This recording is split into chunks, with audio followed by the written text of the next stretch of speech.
आज का जो चैप्टर है उसका नाम क्या है जी? Chapter number 23, chromosome and DNA. और क्रोमोसोम एंड डीएनए के अंदर जो आज का टॉपिक है वो क्या है? Morphology of chromosome. सेल जो होता है जब नॉन डिवाइडिंग कंडीशन में होता है तो क्रोमोसोम जो है इस हालत के अंदर मौजूद नहीं होता, बल्कि ये इसका जो डीएनए है ये डीकंडेंस फॉर्म के अंदर मौजूद होता है। किसके अंदर मौजूद होता है? न्यूक्लियस के अंदर मौजूद होता है। इस हालत में हम लोग इसको बोलते हैं क्रोमेटिन, और ये विजिबल भी नहीं होता, यानी ये दिखाई नहीं देगा। क्रोमोसोम जो होते हैं वो विजिबल होते हैं, लेकिन when the cell starts dividing तो ये जो धागे हैं ये इकट्ठे होना शुरू हो जाते हैं। और जब ये इकट्ठे होना शुरू होते हैं तो ये धागे जो है इस तरह से कंडेंस होना शुरू हो जाएंगे, और जब ये कंडेंस होना शुरू होते हैं तो इस तरह से ये स्ट्रक्चर आपको नजर आएगा। अब इसको आप लोगों ने क्या कहना है? क्रोमोसोम। अब ये जो क्रोमोसोम जब अपीयर होता है तो उसका ये जो सेंट्रल पॉइंट है, इस सेंट्रल पॉइंट को हम लोग बोलते हैं सेंट्रोमेयर। ये सेंट्रोमेयर कहलाता है। और इसके आपको दो बाजू, दो आर्म्स नजर आएंगी, एक ये वाली आर्म और एक ये वाली आर्म, और इन आर्म्स को हम लोग बोलते हैं क्रोमाटिड्स। क्रोमाटिड्स बोलते हैं। इसको मैं एक और शक्ल में लेके आता हूं ताकि टॉपिक के साथ रिलेट कर जाऊं। ये आ गया जनाब आप लोगों का सेंट्रोमेयर, ये आ गया जनाब हमारे क्रोमाटिड्स, ठीक है। ये आप लोग देखें, ये क्रोमाटिड्स आ गए, ये क्रोमाटिड, ये क्रोमोसोम, एक मुकम्मल क्रोमोसोम बन गया। अब ये एक बाजू है और यहां से लेके यहां तक एक बाजू है। सेंट्रल पॉइंट इसका क्या कहलाएगा? सेंट्रोमेयर कहलाएगा। ये सेंट्रोमेयर कहलाएगा। सेंट्रोमेयर को एमसीक्यू में याद रखना है, प्राइमरी कॉन्स्ट्रिक्शन भी बोलते हैं। क्या बोलते हैं? Primary constriction. हमेशा याद रखो कि centromere also serve as primary constriction. Constriction का मतलब होता है खिंचावट। खिंचावट क्यों है? देखें, यहां से ये थिक है और यहां से थोड़े से पतले हैं, तो ये हो जाएगा the constriction other than primary constriction. अगर कहीं भी क्रोमोसोम में किसी और जगह पे खिंचावट हो, जैसे मुझे यहां फील हो रही है, it will be known as secondary constriction. Secondary constriction. Secondary constriction. Secondary constriction को एक और नाम भी दिया जाता है, NOR भी इसको बोलते हैं। NOR का मतलब होता है nucleolar organiser region. Nucleolar organiser region भी इसको कहा जाता है। क्यों कहा जाता है? क्योंकि ये जो हिस्सा होता है ये development of synthesis of nucleolus के लिए होता है, यानी इस हिस्से से क्या बनता है? न्यूक्लियोलस, ठीक है। और आपने पढ़ा होगा कि न्यूक्लियस के अंदर एक डार्कली स्टेन्ड बॉडी होती है, एक या एक से ज्यादा, उसको हम बोलते हैं न्यूक्लियोलस। तो ये हिस्सा ये बनाता है। ये हिस्सा जो है मैं पहले ही बता चुका हूं कि ये हिस्से क्या कहलाते हैं? क्रोमाटिड। क्रोमाटिड। तो लिहाजा यहां पे जो क्रोमोसोम आपको दिखाई दे रहा है वो एक क्रोमोसोम के कितने क्रोमाटिड्स हैं? 2। और यहां से लेके यहां तक जो इसके अंदर डीएनए है, जाहिर सी बात है ये किसका बना हुआ है? डीएनए का। तो ये सारे का सारा जो एक यहां से लेके यहां तक डीएनए है, तो 1 chromatid consist of 1 molecule of DNA. 1 molecule of DNA. बात समझ में आ रही है? अब इसके अलावा ये जो ऊपर आप लोग गुंबद नुमा जो नॉब देख रहे हैं, नॉब गोल चीज को बोलते हैं, इसको हम लोग बोलते हैं सैटेलाइट डीएनए। कौन सा डीएनए? सैटेलाइट डीएनए इसको बोला जाता है। और इसको हम एक और नाम भी देते हैं जंक डीएनए, यानी जंक डीएनए, कूड़ा कबाड़, जंक डीएनए, यानी इस डीएनए का कोई भी प्रोटीन बनाने में कोई भी अमल दखल नहीं होता।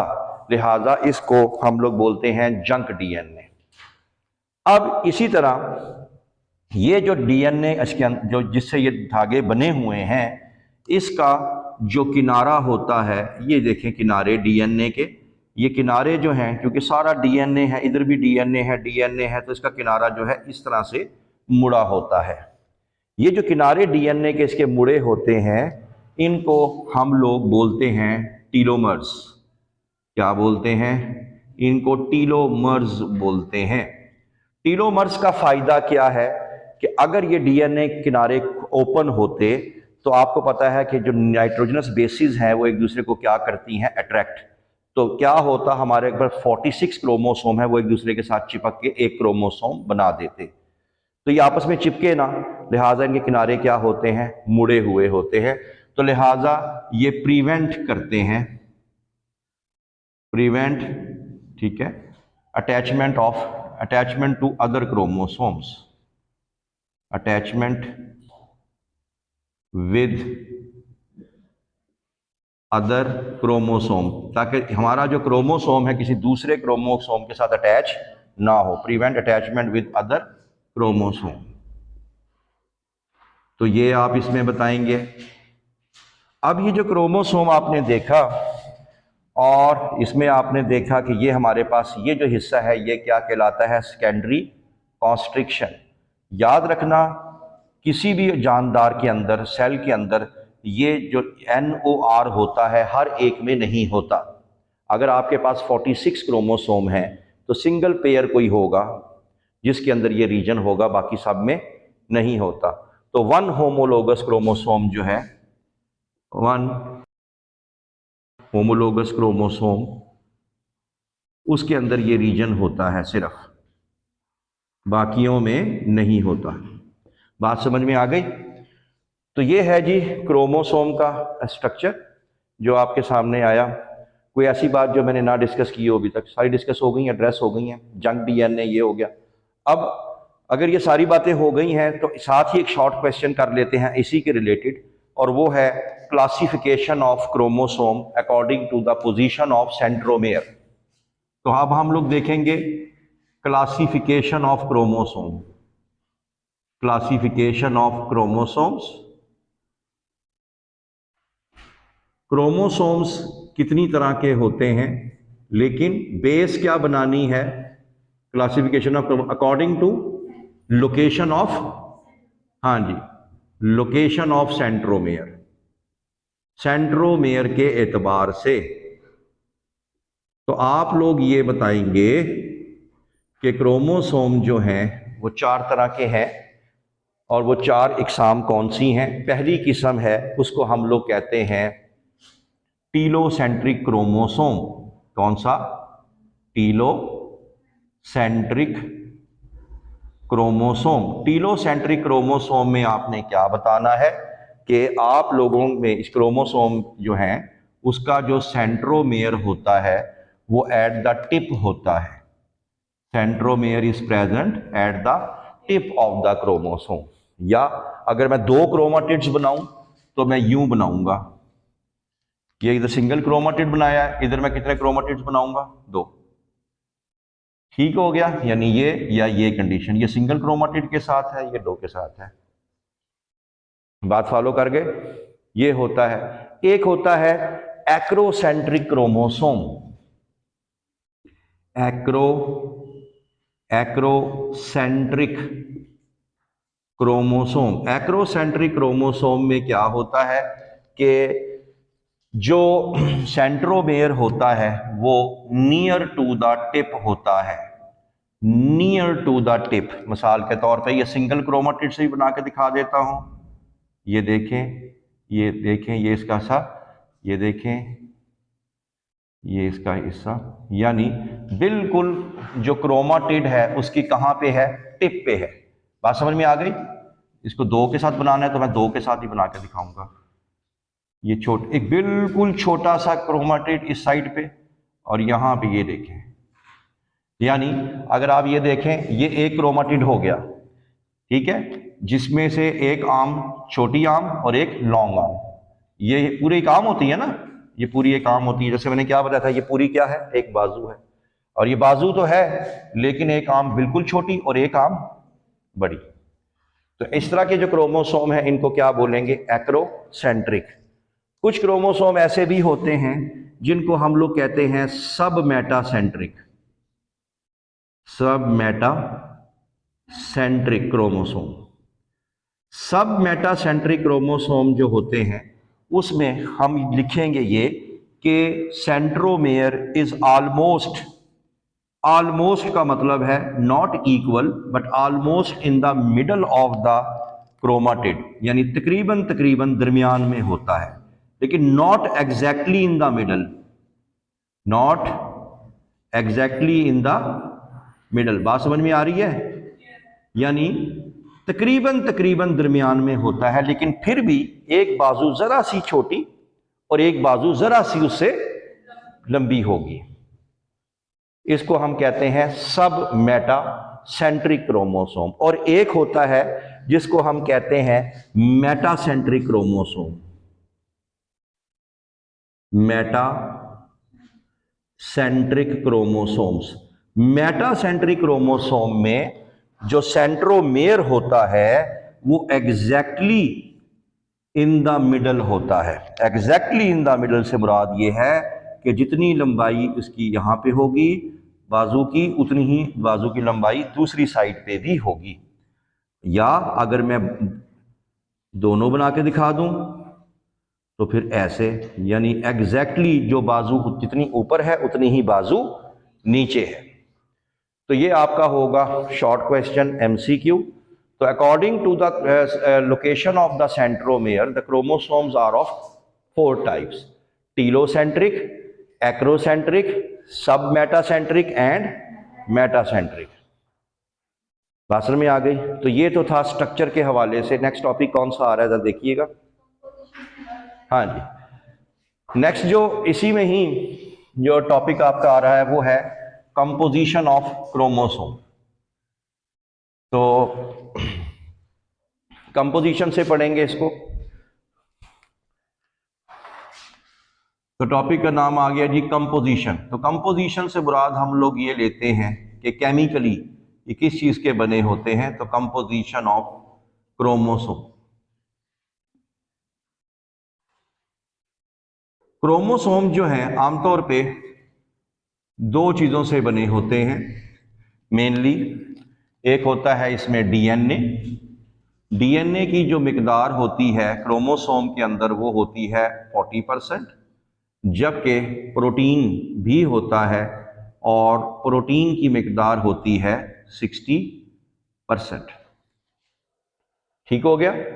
साथ में थोड़ा सा आरएनए भी होता है, तो मैं लिख देता हूं ट्रेसेस ऑफ आरएनए। तो ये बुक में नहीं होगा लेकिन मैंने लिख दिया, आप बुक पे ही रहिएगा। ठीक है जी, ये है क्रोमोसोम की कंपोजिशन। अब ये जो क्रोमोसोम है, क्रोमोसोम यानी ईच क्रोमोसोम, जैसे मैंने आपको क्या बताया था कि ये जो क्रोमाटिड है, ठीक है, ये कितने मॉलिक्यूल हैं? 1 मॉलिक्यूल। इस तरह ये भी कितने, डीएनए के कितने मॉलिक्यूल हैं? 1। इसके अंदर तकरीबन 140 मिलियन न्यूक्लियोटाइड्स होते हैं। एक अटिपिकल जो क्रोमोसोम है उसके अंदर 140 मिलियन न्यूक्लियोटाइड्स होते हैं हमारे एक क्रोमोसोम के अंदर। और नहीं भूलना कि 1 मिलियन में 10 लाख के बराबर होता है।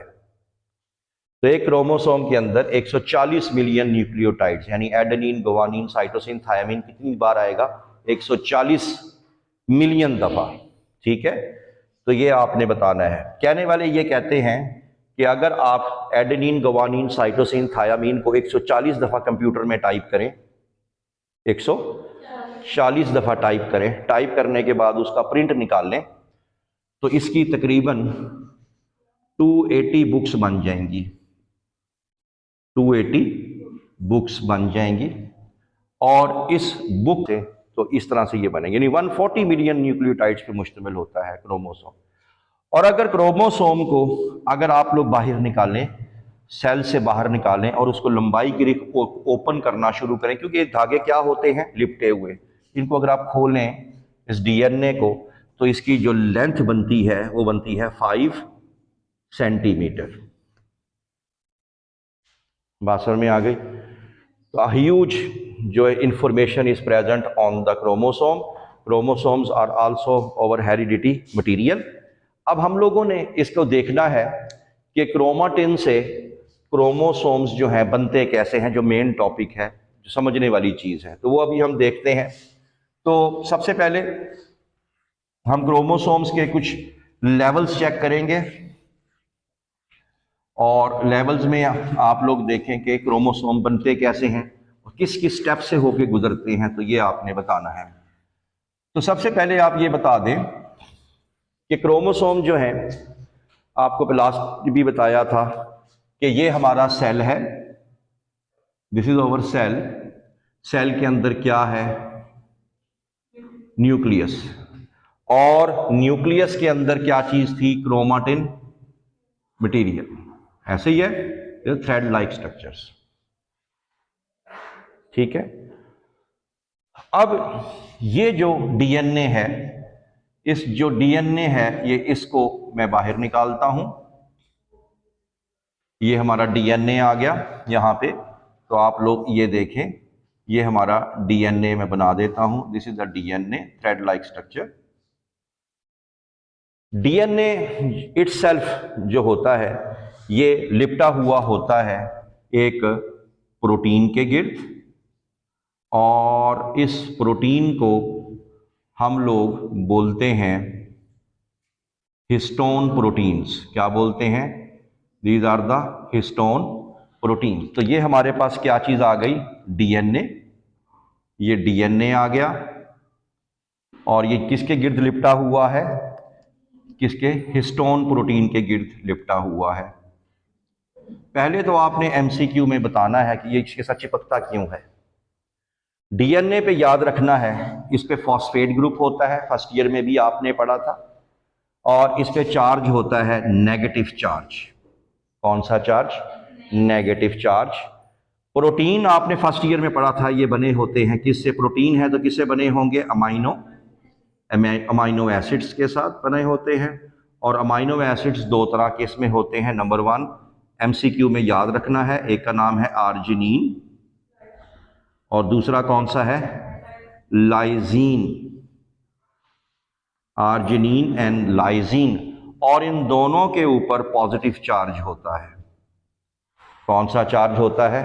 पॉजिटिव। तो डीएनए पे अगर नेगेटिव चार्ज है और प्रोटीन पे कौन सा चार्ज है, पॉजिटिव, तो ये एक दूसरे को क्या करेंगे, अट्रैक्ट।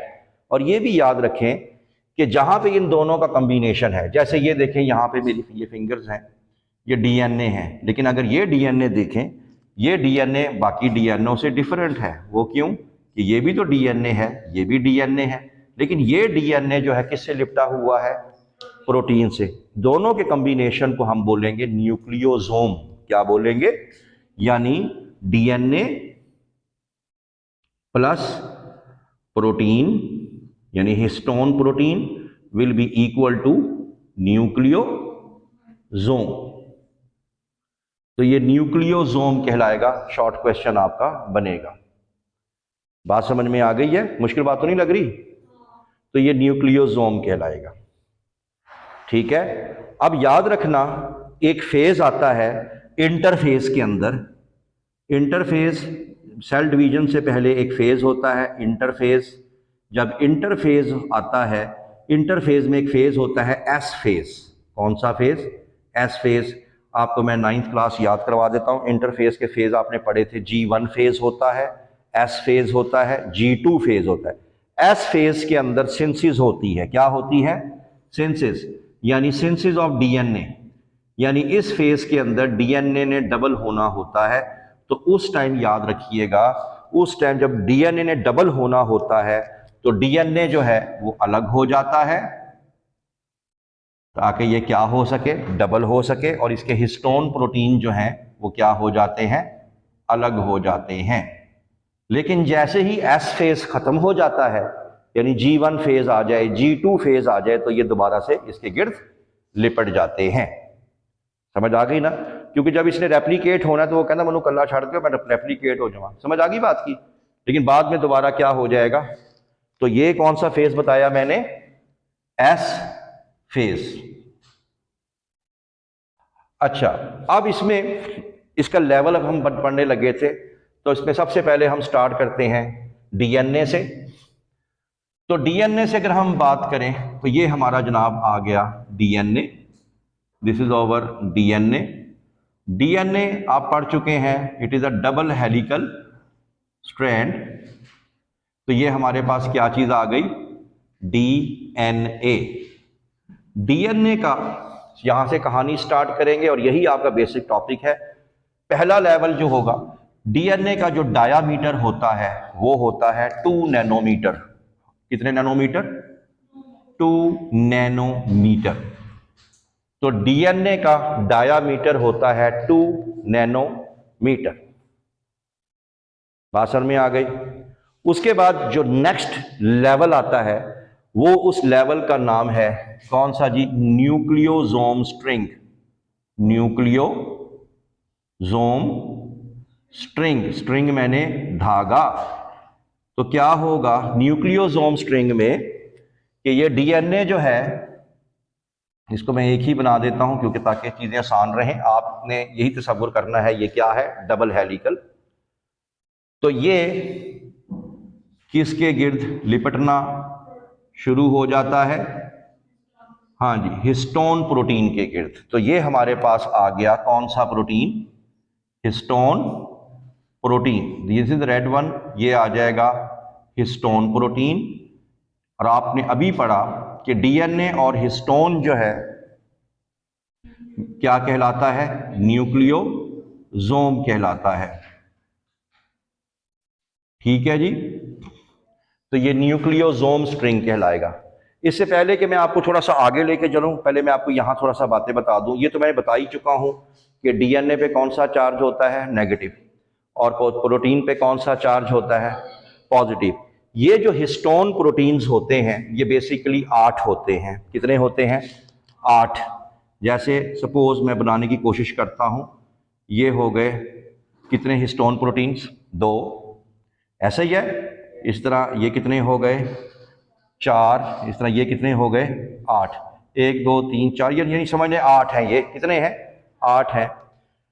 इसके गिर्द क्या चीज लिपटी हुई है, डीएनए। क्या चीज लिपटी हुई है, दिस इज द डीएनए।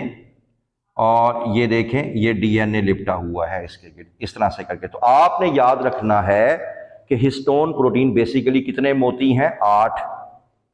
और डीएनए इस पे कितनी दफा लिपटा हुआ है, ट्वाइस।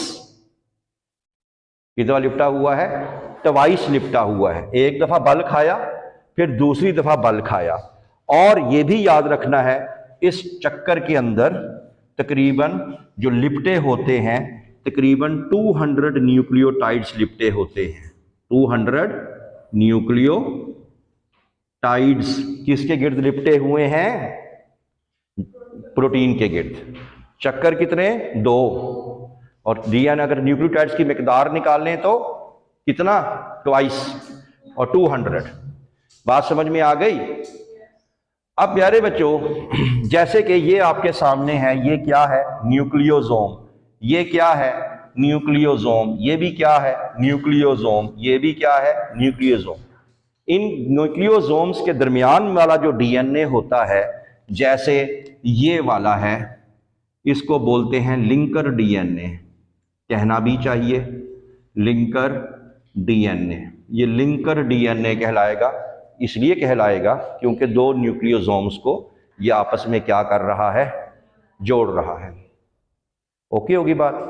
तो पहला लेवल था हमारा डीएनए वाला, फिर हमारे पास क्या आ गया, न्यूक्लियोसोम स्ट्रिंग। उसके बाद जो नेक्स्ट लेवल आता है वो आता है क्रोमाटिन फाइबर।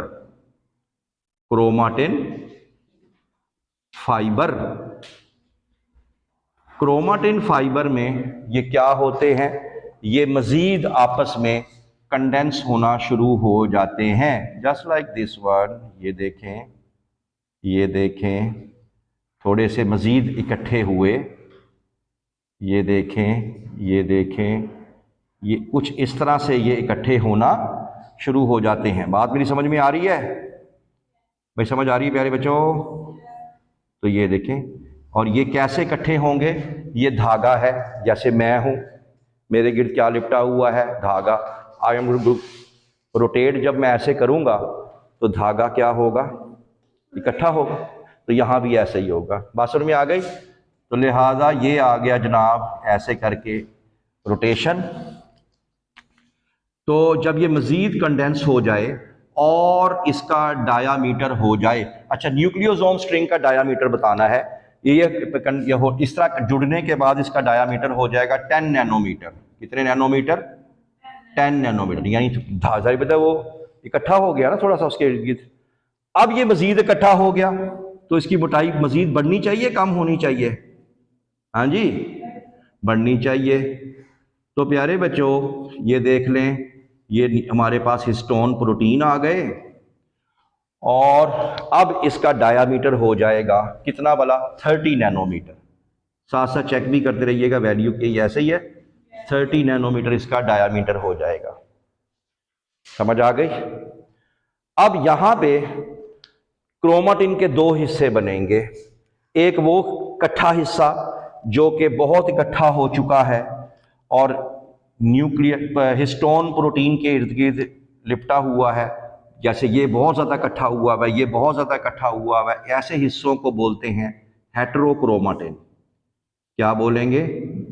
हेटेरोक्रोमाटिन बोलेंगे। और यहाँ का जो डीएनए है वो जाहिर सी बात है वो एक्सप्रेस नहीं होगा। क्यों नहीं एक्सप्रेस होगा? क्योंकि वो लिपटा हुआ है। जबकि वो हिस्सा डीएनए का जो कि यहाँ इकट्ठा नहीं हुआ हुआ उसको कहेंगे यूक्रोमाटिन। क्या बोलेंगे? यूक्रोमाटिन बोलेंगे उसे। तो ये आपका शॉर्ट क्वेश्चन होता है। हाईली कंडेंस्ड पोर्शन जो होगा वो कहलाएगा हेटेरोक्रोमाटिन और जो कम वाला हिस्सा होगा वो कहलाएगा यूक्रोमाटिन। समझ आ गई? आखिरी 2 पॉइंट्स रह गए हैं। अब क्या होता है? अब ये मजीद क्या होगा? इकट्ठा होगा। मजीद इकट्ठा होने से कहते हैं इसको सुपर क्वाइलिंग। क्या बोलते हैं? Super coiling. सुपर क्वाइल मतलब बहुत ज्यादा इकट्ठा होना बेशुमार तरीके के साथ। ये देखें, ये देखें, ये देखें, ये बहुत ज्यादा जो है क्या होना शुरू हो गया? इकट्ठा होना शुरू हो गया। तो अब ये जो है सुपर क्वाइलिंग स्टार्ट हो जाएगी और सुपर क्वाइलिंग के नतीजे में ये आपके पास आ गया क्या चीज़? वही हिस्टोन प्रोटीन्स। इसका डायामीटर कितना बताया गया है? गालबन 300 नैनोमीटर हो जाएगा ये। ठीक है, तो ये आ जाएगा super coiling. This is the super coiling हो गई और इसका डायामीटर हो गया कितना? 300 नैनोमीटर। सुपर क्वाइलिंग जो है it will leads to the formation of single leg, single arm which is known as chromatid. तो ये मजीद इकट्ठा होके क्या बना देगा? क्रोमाटिड बना देगा। Suppose this is the one chromatid. तो ये क्या बन गया? वन क्रोमाटिड बन गया। इसके अंदर क्या है? हिस्टोन प्रोटीन्स हैं। तो क्रोमाटिड्स की जो डायामीटर होगा वो कितना होगा? 700 नैनोमीटर। और आपको पता है a typical chromosome consist of how many chromatids? 2। तो ये जब दो क्रोमाटिड्स आपस में मिलेंगे तो ये आ गया, ये एक क्रोमाटिड और ये कौन सा क्रोमाटिड?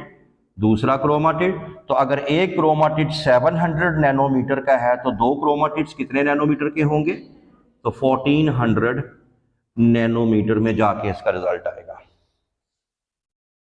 बात समझ में आ गई है? तो ये बुक से पढ़ना और यहाँ से देखने में थोड़ा फर्क है, इसलिए इसको ध्यान से समझ लेना कि इसको किस तरह से लेके चलना है। क्लियर हो गई बात? तो ये 4 लेवल्स आपने बताने हैं। कोई सवाल?